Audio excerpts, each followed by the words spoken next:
You've been a surgeon for over 20 years, and nothing about your life has ever felt glamorous. The hospital is always the same: fluorescent lights, long shifts, tired faces, and patients who trust you because they have no other choice. You never became rich. You never chased status. You simply worked. Day after day, operation after operation, saving lives where you could, losing some where you couldn't. Your salary was stable, modest, predictable, enough to live, never enough to escape. And somewhere along the way, the work stopped feeling like a calling and became routine, precise, mechanical, necessary. You learned to detach, not because you wanted to, but because you had to. Every loss, every complication, every failed procedure leaves a mark if you let it.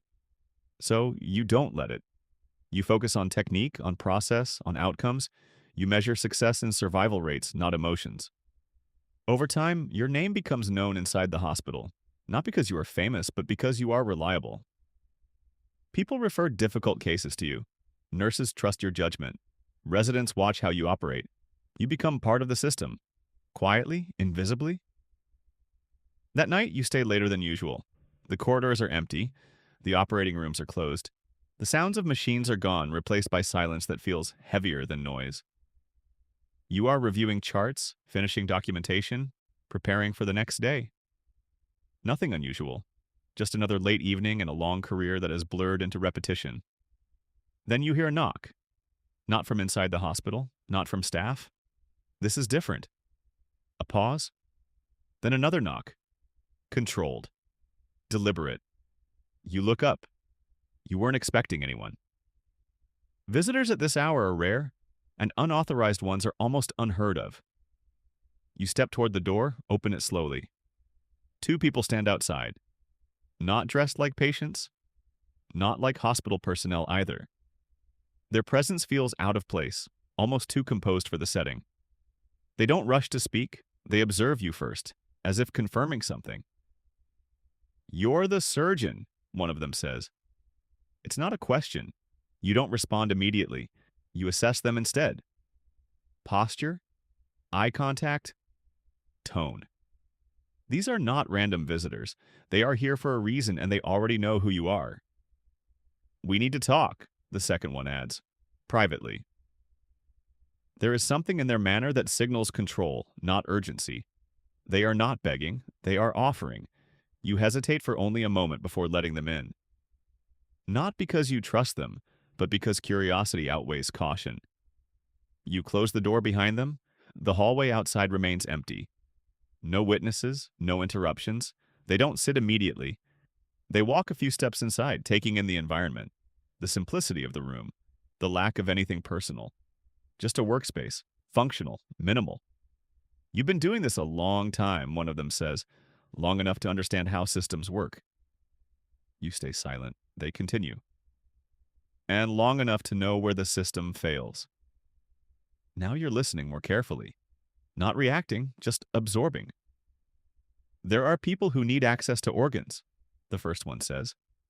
"Not through official channels. Not through waiting lists that take years. Through controlled arrangements." The word controlled stands out. They are not speaking randomly. This is structured, intentional. "We operate outside the standard framework," the second one adds. "But we rely on professionals who understand both the medical side and the procedural side." You begin to understand the direction of the conversation. They are not asking for information. They are proposing involvement. "We're not here to force anything," the first one says. "We're here because your skill set is rare. Precision matters in what we do. Mistakes are not acceptable." You look at them directly now. "And what exactly is it that you do?" There is a brief pause before the answer comes. "Allocation," the second one says, "just not the official kind." The meaning is clear. Organ distribution, outside regulated systems, directed by influence rather than waiting time. "You would not be asked to change how you operate," the first one continues, "only to work within an additional layer of coordination. The same skills, the same procedures, different priorities." Different priorities. That phrase lingers. You understand immediately what they are implying. Not random manipulation, structured redirection, controlled influence over outcomes that already exist within your workflow. And compensation, the second one adds, would reflect that responsibility. Now the conversation shifts. This is no longer theoretical. This is transactional. You remain quiet. You do not agree. You do not refuse. You evaluate. Years of working in medicine have trained you to assess situations quickly, to recognize risk, to understand consequences before they unfold. This is not a medical decision. This is a life decision. They notice your silence. You don't have to answer tonight, one of them says, but you should understand the opportunity. Opportunity. They frame it that way deliberately, not as a request, not as pressure, as access. They leave a small envelope on the table before turning toward the door. No further explanation, no urgency, just a final message. Think about how the system really works. Then they are gone. The door closes. The hallway returns to silence. You stand there for a moment, looking at the envelope. You don't touch it immediately. Instead, you think. Not emotionally, structurally. For decades, you have operated within a system that claims to be neutral, but you have also seen how outcomes can vary, how delays occur, how access can be uneven. You have seen how resources are distributed under constraints that are not always transparent. Now you are being asked to step outside that structure. Or perhaps, to extend it, you finally pick up the envelope. It is light. Inside, there is information, not details of procedures, but points of contact, references, signals that indicate this is not a one-time conversation. This is an entry point. You sit down. For the first time in years, your thoughts are not about the next operation, the next patient, or the next shift.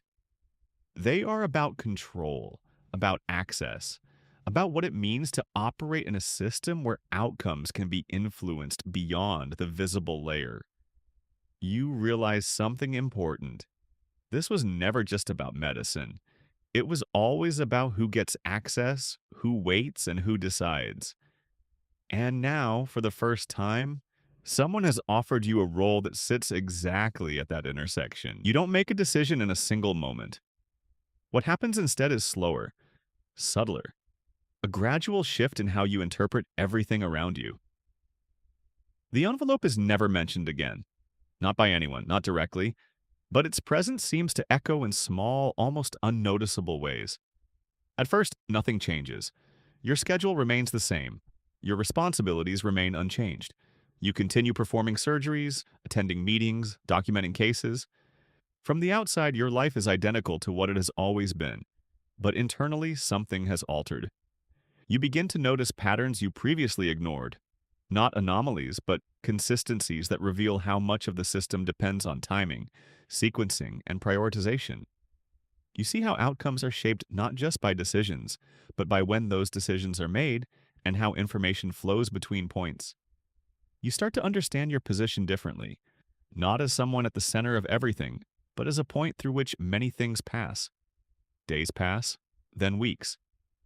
Without any explicit confirmation, you begin to observe subtle changes in how cases are presented to you. Not in a way that breaks protocol, but in ways that feel aligned. Certain discussions arrive with timing that allows for more deliberate consideration. Certain cases appear in sequences that make comparative evaluation more natural. You don't attribute these to a single cause. You don't label them, but you register them. At the same time, your perception of control evolves. For years, control meant precision in the operating room. Now it begins to extend beyond that. Not in a literal sense of directing outcomes, but in understanding where influence exists within the system itself. You realize that control is not always visible. It often exists in alignment rather than action. Your daily life begins to feel slightly different. Not dramatically, not in a way that draws attention, but enough that you notice shifts in your own financial and practical stability over time. Not sudden changes, but variations that accumulate gradually, blending into the background of your routine. You don't discuss this with anyone, not colleagues, not staff, not even in passing. It remains unspoken, like the original encounter itself. Externally, you are still the same surgeon, reliable, consistent, unremarkable in your personal life. Internally, however, you are now operating with a broader awareness. You begin to see your work not just as a sequence of procedures, but as part of a larger structure where decisions intersect, overlap, and influence one another indirectly. And with that understanding comes something else: distance. Not emotional detachment, that has been there for years, but a more deliberate form of observation. You no longer view each case only in isolation. You see it in context, in relation to time, to resources, to the system as a whole. One evening, much later than the initial encounter, you sit alone in your office after the last procedure of the day. The hospital is quiet again, the same silence, the same empty corridors, the same fluorescent hum. But your perspective is no longer the same. You open a file, not to review a patient, but to review the structure of your day, the flow of cases, the timing of decisions, the points where your role intersected with broader processes. You don't look for confirmation of anything specific.